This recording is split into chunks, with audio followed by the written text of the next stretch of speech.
Ce soir au point, Montréal. Le mauvais sort s'acharne sur l'ancienne métropole du Canada. Jour après jour, malgré toutes les bonnes volontés, son déclin se transforme en agonie. En reportage, pourquoi et comment Montréal en est-elle arrivé là? Et en entrevue avec le maire, Jean Doré, les pistes possibles de relance.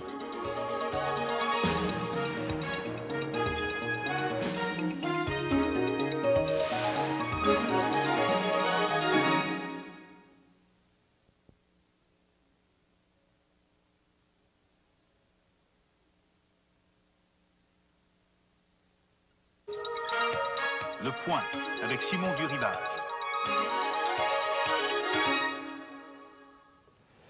Bonsoir.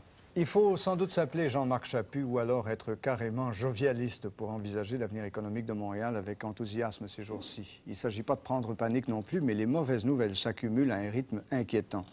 Pourtant, on nous dit que la récession est finie. Et pourtant, à toutes les semaines, des usines ferment, des entreprises font des mises à pied. Il n'y a jamais eu aussi, nous dit-on, autant de bonne entente entre patrons, syndicats et gouvernement. Le ministre de l'Industrie et du Commerce du Québec, Gérald Tremblay, disait hier que c'est justement ce qui fait la beauté de Montréal, cette longueur d'onde commune. Bien, mais à quand les résultats? Ça fait 20 ans que l'on étudie Montréal, que l'on décortique ses forces et ses faiblesses, et que l'on observe pendant ce temps-là comme paralysé Toronto lui arracher sa prospérité morceau par morceau. C'est la faute des gouvernements? Il faudrait voir. Et maintenant, il faut compter sur les gouvernements pour relancer Montréal? Rien n'est moins sûr. En tout cas, Jean Doré, le maire de Montréal, nous dira tout à l'heure sa ou ses recettes. Bonsoir, Monsieur le maire. Bonsoir, M. Point. Mais je vous invite d'abord à regarder avec nos téléspectateurs ce reportage qui va nous montrer comment Montréal en est arrivé là.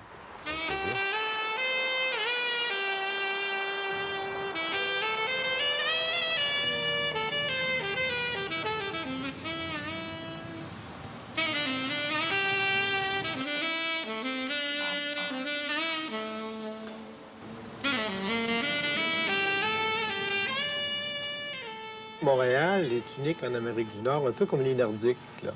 Elle est en dernière place, elle est en dernière place depuis 15 ans, et il n'y a pas une ville d'1 million d'habitants et plus en Amérique du Nord qui est en plus mauvaise situation que la grande région de Montréal. La pire chose qui arrive à Montréal, c'est l'insensibilité des gouvernements des deux paliers à son égard.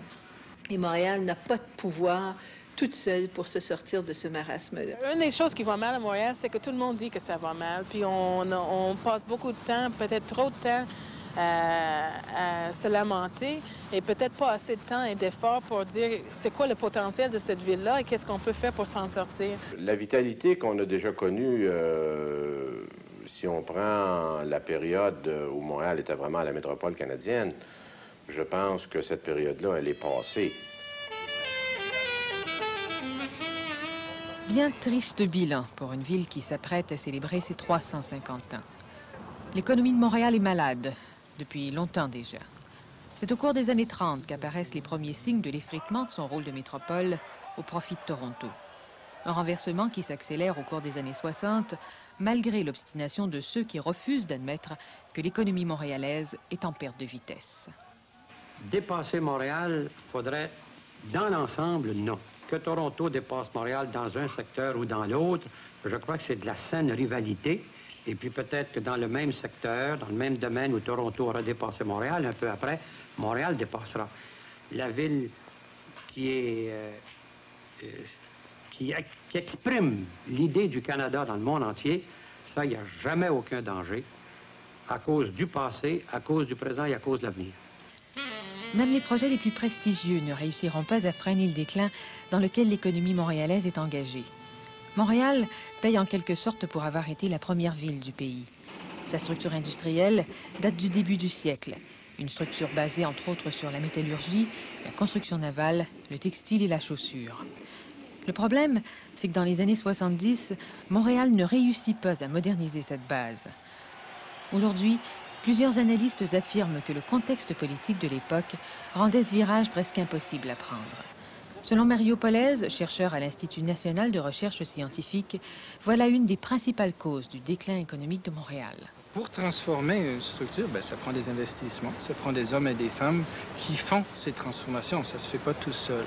Or, c'est précisément au moment où Montréal, on peut dire, avait le plus besoin d'entrepreneurs et d'investisseurs et de travailleurs pour transformer cette structure par la transformation d'usines ou par le lancement de nouvelles entreprises, qu'au même moment qu'on était dans cette situation-là, qu'une bonne partie de notre élite économique non francophone est partie. Donc c'était ça qu'on peut appeler un double coup.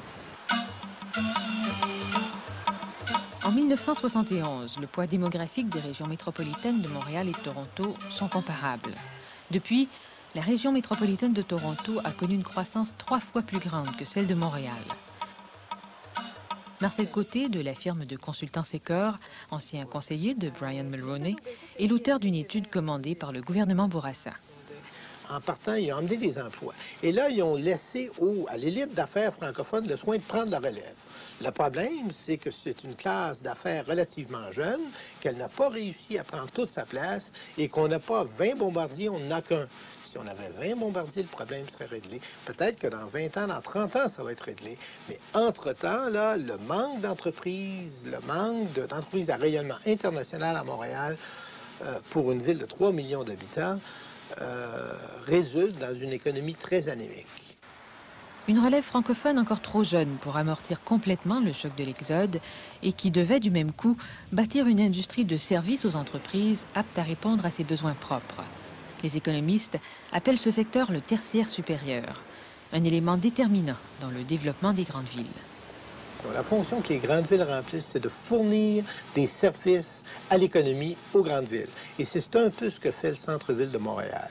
Au centre-ville de Montréal, on trouve les grands bureaux d'avocats, les agences de publicité, les bureaux d'ingénieurs, les bureaux d'économistes, comme chez Secor. Et on fournit des services à l'ensemble des entreprises. Et c'est ce qui est le cœur des grandes villes. Ce rôle-là de siège social de l'économie.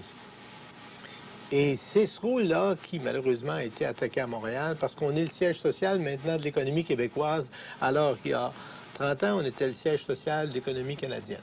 Le rôle de Montréal a donc changé et il a fallu en payer le prix. Par exemple, la création d'emplois a progressé 3 fois moins vite à Montréal qu'à Toronto.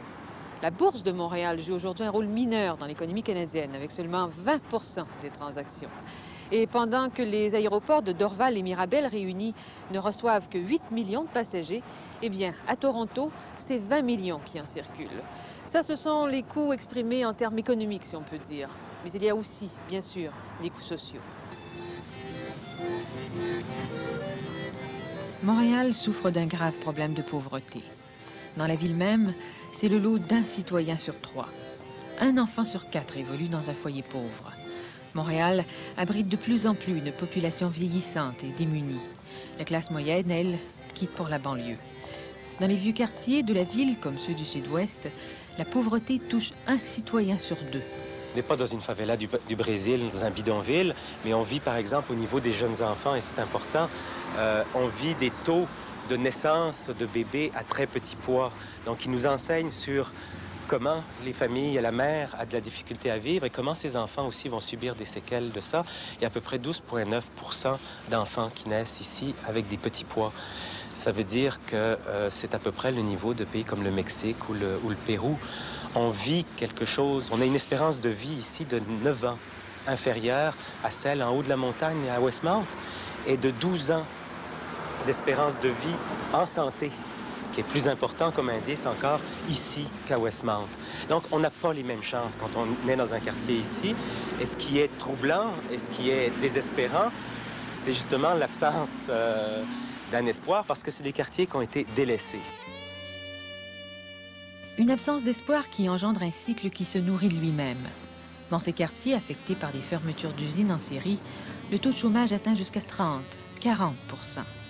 Une main-d'œuvre peu scolarisée, difficilement recyclable dans de nouveaux créneaux d'emploi. Et les jeunes se préparent à un avenir tout aussi sombre. À Saint-Henri, par exemple, le taux de décrochage scolaire s'élève à 65 %. La gravité de la situation aura eu au moins ceci de bon. Réunir autour d'une même table patrons, syndicats, autorités municipales et groupes communautaires. Cette concertation était impensable il y a de cela 5 ans à peine. Nous étions prêts à nous occuper des problèmes de Montréal et on en avait marre, rappelez-vous, d'attendre après Québec ou Ottawa pour résoudre ces problèmes-là. Donc, nous avons décidé de se réunir pour un peu se prendre en charge de définir aussi nos propres besoins en matière d'éducation, en matière de formation professionnelle. C'était l'objectif de départ. Dans un quartier qui manque d'emploi. Nicole Pajot-Goyette blâme les gouvernements pour leur incompréhension du problème montréalais. Prenez la formation. Essayez de passer à travers le dédale des programmes gouvernementaux, fédéraux et provinciaux. C'est une comédie. Et penser que les gens qui en souffrent, finalement, ce sont des statistiques en bout de compte, mais ce sont des êtres humains de l'autre côté des statistiques, des gens qui ne trouvent pas de travail parce qu'ils ne sont pas capables d'être affectés dans les beaux programmes, dans les bons programmes, ne s'adressent pas aux bons endroits, ou s'ils s'adressent au bon endroit, ça ne répond pas à leurs besoins. C'est d'un ridicule consommé. Et tant qu'on n'aura pas rapatrié ces pouvoirs-là, qu'on n'aura pas mis en place les structures dont nous avons besoin pour répondre à nos besoins, pas ceux d'Ottawa ou ceux de Québec, mais les besoins véritables de Montréal, jamais on réussira. À Montréal, 2 personnes sur 5 en âge de travailler n'ont pas de diplôme d'études secondaires. J'ai lâché l'école à l'âge de 16 ans. Je n'étais pas bien rendu au secondaire. Alors, j'ai pogné ce job-là, puis je restais là. C'était pas énorme comme salaire, mais ça rentrait toutes les semaines. Ça faisait mon affaire. Michel Rattel, 34 ans, est aujourd'hui chômeur après avoir travaillé la moitié de sa vie dans la chaussure. Mon métier était ici. Ça fait 15 ans que je fais cet ouvrage-là. Je la connais par cœur. Je suis capable de me débrouiller dans ça. Je l'ai appris de mon père, je l'ai appris de mon oncle. On a tous travaillé dans ça. Oh, ça c'est quoi? Ça, là, c'est quoi? Des crocodiles. Ça fait bobo. Oh oui, c'est ça. Et vous, votre avenir, comment vous le sentez, là, présentement? Moi, je le sens pogné. Parce que là, je me dis, je vais être capable de réapprendre mes études. Si je suis pas capable, mais là, j'ai pas le choix. Il va falloir que je recommence à soit m'en aller sur l'aide sociale. C'est une chose que je voudrais jamais aller. Mais si j'ai pas le choix, il va falloir que j'y aille. Pour avoir justement la chance de recommencer à l'école plus longtemps. Parce que là, j'ai 60 semaines pour apprendre mes matières qui me manquent. Mais ça, je vais être capable de les réapprendre, ça. Ça, c'est une autre chose. Réseau, bonjour. Sans l'appui des gens de Réseau, Michel Rattel n'aurait jamais eu le courage de retourner sur les bancs de l'école. Réseau, pour Relance économique du Sud-Ouest, est un groupe communautaire qui fait de la formation un dossier prioritaire. Les intervenants aussi. Que les 2 personnes. Ouais.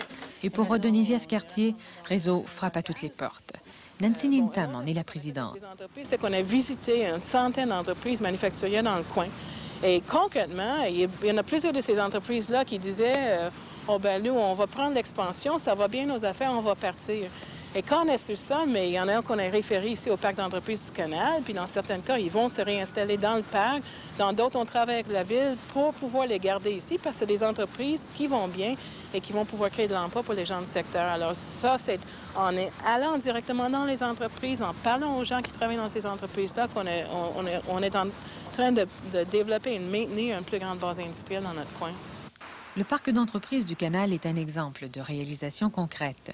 Une initiative des autorités municipales, de concert avec les entreprises et les efforts de Réseau, qui visent à faire renaître ce secteur de la ville, autrefois le cœur industriel du pays. Les premières implantations d'entreprises sont prévues pour cet automne. Mais déjà sur le site, l'ancien édifice de la Northern Electric bouillonne d'activité. Une soixantaine de petites entreprises y ont élu domicile. Dans les belles années de la Northern, quelques 8000 personnes franchissaient cette porte. Aujourd'hui, ces 60 entreprises ne créent que 700 emplois. Des initiatives louables, mais insuffisantes pour relancer l'économie montréalaise. Montréal doit se convertir aux nouvelles technologies. Un parc industriel a d'ailleurs été spécialement conçu dans ce but. Le Technoparc, inauguré il y a de cela près de 2 ans, pourrait accueillir 200 entreprises. Une seule entreprise y a installé ses quartiers. La récession en serait la principale cause, nous dit-on. Montréal a nettement des avantages dans certains secteurs de pointe. Mais le président du Centre d'initiative technologique, Raymond Cyr, ne perd pas espoir. La localisation des grandes entreprises pharmaceutiques à Montréal est relativement importante. Et donc, la biotechnologie travaille beaucoup avec le secteur pharmaceutique et c'est donc important. En microélectronique, on a définitivement une avance, par exemple, avec toutes les autres villes du Canada.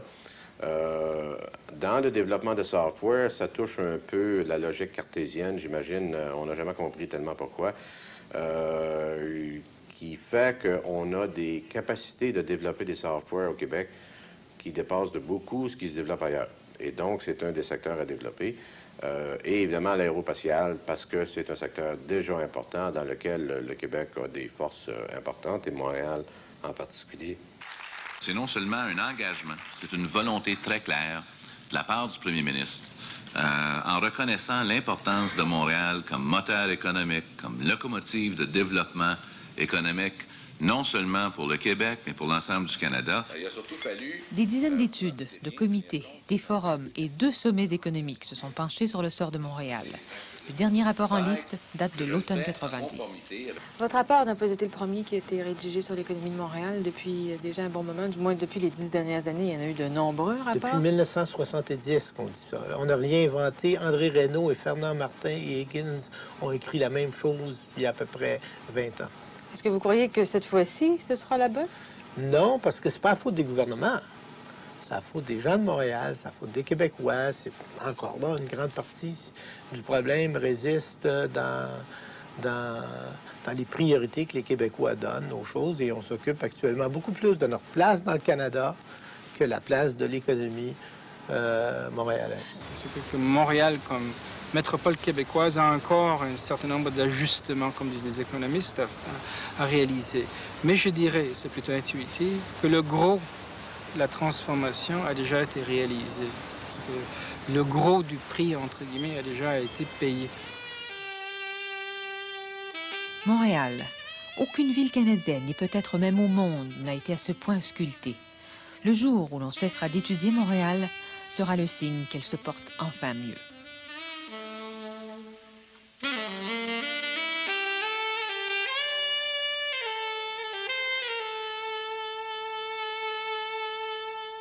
Effectivement, Monsieur le maire, je ne pense pas qu'il y ait autant de villes qui aient été scrutées comme Montréal, analysées, auscultées, comme disait Michel Boisvert à l'instant. C'est incroyable, tout ce qu'on a étudié.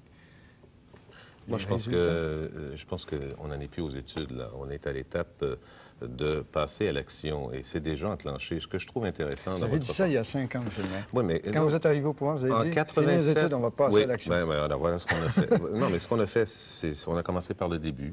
Premièrement, doter Montréal des espaces industriels d'accueil. Deuxièmement, le parc d'entreprise du Canal, dont on parlait dans le reportage pour le Sud-Ouest, c'est une réalisation d'une paramunicipale de la ville. On a acquis 2 millions de pieds carrés dans un lieu stratégique qui était abandonné, mais qui a un potentiel de redéveloppement incroyable pour le Sud-Ouest comme pour Montréal. On a commencé à parler des problèmes de pauvreté. Vous savez, pendant très longtemps, à Montréal, le problème, c'est qu'on les masquait.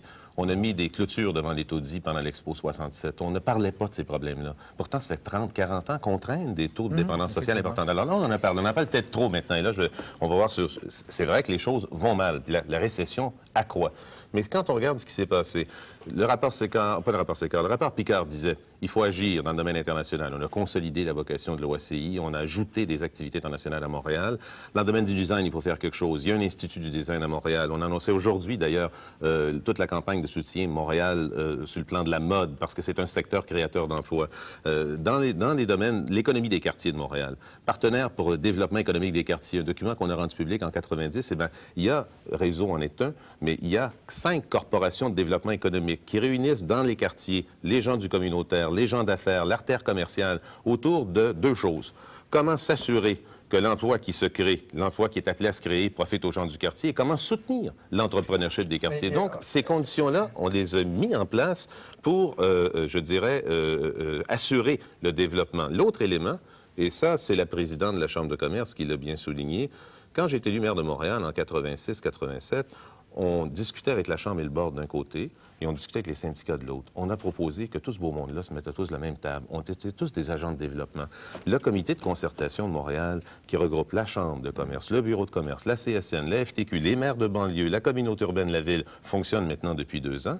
Le ministre de l'Industrie et du Commerce disait récemment que tout ce beau monde-là sont arrimés sur des objectifs communs, des stratégies communes. Il était ici l'autre jour, M. Et dans un climat de sérénité. Dans 2 semaines, on va vous annoncer des choses, oui. Mais ce qu'on apprend dans les journaux, c'est que c'est des fermetures d'usines et non des créations d'emplois. Bon, ben, quand je disais et puis le chiffre abominable d'hier qui parle d'une stagnation de l'emploi pendant encore 5 ans. Si rien ne se produit, il faut encore le nuancer. Hier, le chiffre de 0,3 d'augmentation de l'emploi sur 5 ans, c'est vrai, statistiquement, si rien ne se produit. Or, beaucoup de choses risquent de se produire et vont se produire et se produisent produisent déjà. Je pense que Montréal n'est pas une ville qui est en déclin irrémédiable. Montréal est une ville qui a la capacité de rebondir. Justement... Montréal est une ville dont l'économie est en transition. Je vais vous donner un exemple. Monsieur Paulès disait tantôt, c'est fini le déclin, Montréal a atteint le fond du baril. L'autre conclusion, c'est celle de Marcel Côté, qui dit, c'est pas fini le déclin si les Montréalais et les Québécois se prennent pas en main, et surtout s'ils arrêtent de se regarder le nombril constitutionnel, lâcher ça et passer à l'action. Il est clair que le fond de scène d'une paix constitutionnelle, parce que l'incertitude politique affecte beaucoup plus sérieusement Montréal que n'importe où ailleurs au Québec, c'est clair que ça fait partie des conditions. Mais ça, il y a au moins un espoir, c'est que 92, il y aura une décision. Mais mettons ça de côté pour le moment. Je vais vous donner un exemple. Angus vient de fermer. Catastrophe. 900 personnes à Montréal qui, demain matin, à partir du 1er janvier, n'auront pas la capacité de produire dans l'économie. Bien sûr, les conditions des mises à pied sont peut-être généreuses, mais ça en fait des gens qui vivent des drames familiaux. Il va falloir recycler ces gens-là, M. Oui, alors voilà. Et là, il y a le fédéral qui nous annonce 55 millions d'argent pour la formation, alors que Québec lui conteste cette juridiction-là. La chicane va prendre en compte le fédéral provincial. Est-ce qu'elle va se faire, la formation? C'est une des choses qu'il faut régler, mais revenons sur la formation. La Ville de Montréal, avec l'industrie dans le domaine de l'aéronautique, ont contribué, je pense, à amener le gouvernement du Québec à créer l'école de formation des métiers de l'aéronautique. Des gens de Vickers qui travaillaient le métal, des gens d'Angus qui travaillaient le métal, leur apprendre à travailler d'autres types de métaux pour faire des ailes d'avion, c'est des gens qui peuvent le faire. Et ça, c'est déjà en place. Mais ce qui est plus important, c'est que le ferroviaire, c'est pas parce qu'Angus a fermé que le ferroviaire est fini à Montréal. Ce qui est important maintenant, c'est que dans le sud-ouest, les usines de CN, d'ateliers de CN, dans lesquelles CN investit 150 millions, elles doivent continuer à performer. Et là, il y a deux éléments clés. Non seulement la place du ferroviaire dans le nord-est américain, parce que de plus en plus c'est nord-sud, on a parlé beaucoup du déplacement vers l'ouest, mais ça, à terme, ça va décliner, ça aussi. Les Russes vont finir par le produire, leur grain, et ces ventes-là vont finir que le ferroviaire... Pour nous, ce qui est important, c'est, avec le traité de libre-échange, il se développe un axe nord-sud, et l'autre élément, c'est le fameux projet important pour Montréal et pour tout le nord-est et pour le continent nord-américain, des déplacements de trains à haute vitesse entre centre-ville et centre-ville. Vous avez des années qu'on parle de ça? Oui, voilà. La Ville s'est fait un instigateur. On a d'abord amené nos collègues du corridor Toronto-Montréal, Québec, Toronto-Montréal-Windsor à adhérer à cette idée. On a d'abord combattu la décision de désinvestir dans le rail passager. Les deux gouvernements du Québec et de l'Ontario ont rendu public un rapport qui dit il faut maintenant passer à l'étude de faisabilité. On attend, le ministre Corbeil doit faire dans les semaines qui viennent, il faut qu'il le fasse, une recommandation pour que l'étude s'enclenche. Et vous savez pourquoi? Pas juste parce que c'est important pour Montréal et Toronto, mais il y a 200 milliards d'investissements possibles dans les 50 prochaines années à l'échelle de l'Amérique du Nord, dans les liens centre-ville à centre-ville. Si on prend les devants, nous allons exporter la technologie et créer de l'emploi ici. Ça fait une couple d'années qu'on entend ces beaux arguments-là, M. mais ça se fait pas. Comment ça? Est-ce qu'il faut compter sur le fédéral pour que ça se fasse? C'est Jean Corbeil ou Brian Mulroney? Ce qui s'est fait, c'est qu'il s'est créé un bureau des retombées économiques. Il y a déjà 2 missions qui sont allées en France de gens d'ici faire des transferts technologiques des entreprises françaises qui préparent le terrain. Ça se fait du côté de l'Ontario. Tout ce qu'on a besoin maintenant, c'est que l'étude de faisabilité s'enclenche. On en est rendu là. Je vous disais tantôt, c'est plus les études dont on a besoin, c'est des décisions. M. Doré, justement, il y a eu le pacte de l'auto qui a favorisé le développement économique de l'Ontario. Ouais. La voie maritime Saint-Laurent, dans une certaine mesure aussi, a favorisé le développement de l'Ontario. La ligne Borden, ça a favorisé l'industrie pétrochimique en Ontario plus que Montréal. On a l'impression que ce serait le tour de Montréal. D'où l'importance du projet Soligas. On a l'impression qu'au moment où ce serait le tour de Montréal d'avoir une décision favorable d'Ottawa, qu'Ottawa n'a plus les moyens de prendre ce genre de décision. Moi, je pense... Les gouvernements supérieurs n'ont plus les moyens. Moi, je pense qu'il faut faciliter le travail. Du côté de Québec, ce qu'il faut faire, c'est ce qu'il avait fallu faire, je pense, pour que les choses bougent, c'est d'amener le milieu montréalais, qu'il soit syndical ou d'affaires, et plus globalement, à tout le moins les gens de l'île de Montréal et idéalement les gens de l'ensemble de la région, à parler d'une même voix. Ça s'est fait dans le cas des aéroports. On est en train de prendre le contrôle. On va faire mieux que, je pense, les gens de Transport Canada. Ça s'est fait dans le dossier Soligas. Ça se fait dans le dossier du TGV. Donc, du côté fédéral, ce qu'il faut faire, c'est de s'organiser pour faciliter la décision. Bon. On a mis l'Ontario dans le coup. Mon collègue de Toronto, quand on a signé l'entente mardi entre Montréal et Toronto, a mentionné qu'un des dossiers sur lesquels on allait travailler, c'est le train à haute vitesse. Il y a un chemin de fait de ce côté-là. Et là, le fédéral n'a plus d'hésitation. On ne devrait pas en avoir à prendre une décision qui, de ce point de vue-là, est à l'avantage, notamment de l'Ontario et du Québec, et particulièrement de Montréal et de Toronto. Alors, parlons de style très rapidement en terminant, M. Doré. On a vu Jean Drapeau tout à l'heure. Il allait en chercher des choses. Il tordait le bras des niveaux supérieurs de gouvernement. Ça marche plus? Ben non, écoutez, avec le Vous avez l'impression que vous êtes un acteur parmi les autres, mais que vous ne faites pas ce job-là que Jean Drapeau faisait d'aller tordre le bras d'Ottawa. Il y a actuellement 200 millions de dollars qui se dépensent cette année, en fonction notamment de toute une série d'équipements, d'aménagements, de parcs urbains, et en fonction de 92 ou 350e, qui sont la résultante du travail qu'on a fait depuis 2-3 ans. On est en pleine récession actuellement, et le gros des chantiers sont des chantiers publics actuellement, qui sont la résultante du travail qu'on a fait. Ce qui est important, c'est de parler avec les autres et pas tout seul. Et surtout, de mettre de l'avant des solutions durables. Les grands projets, ça a créé l'illusion diffusion de la richesse. On l'a masqué d'ailleurs, la pauvreté. Maintenant, on va s'attaquer aux causes et on va les changer. Monsieur le maire, en tout cas, c'est encourageant de vous entendre. Moi, je suis rafraîchissant. convaincu que nous avons les ressources à Montréal pour en faire une ville extraordinairement dynamique sur l'avenir. Merci, bonsoir, M. Laurier. Merci. Nous sommes de retour tout de suite après la pause.